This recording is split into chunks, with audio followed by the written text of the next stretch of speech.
So we're here at the example table. In this video, we're going to be talking about partial derivatives. So let's start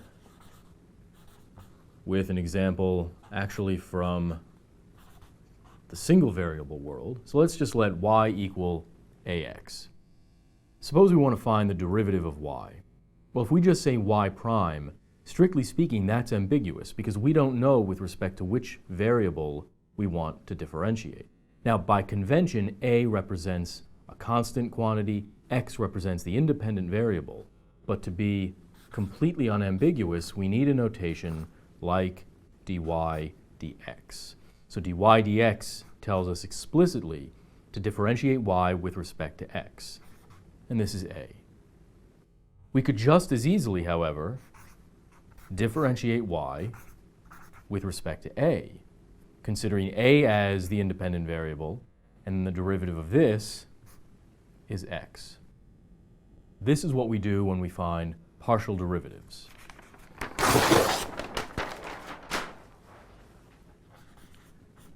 So, for example, let's let f of xy equal x times sine of xy.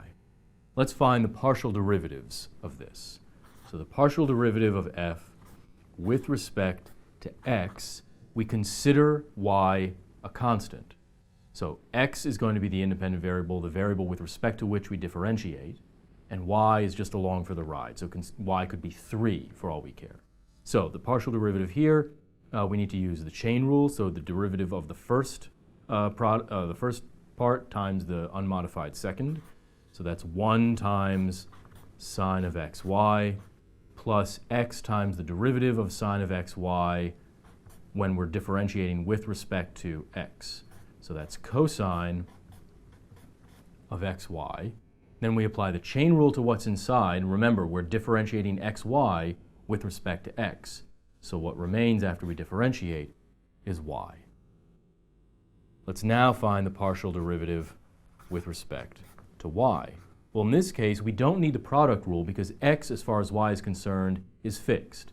So the derivative here is x times cosine xy times the derivative of what's inside, now taken with respect to y. So what's left inside is x. Now we can do this with any number of variables. So let's take a look at an example where we use 3.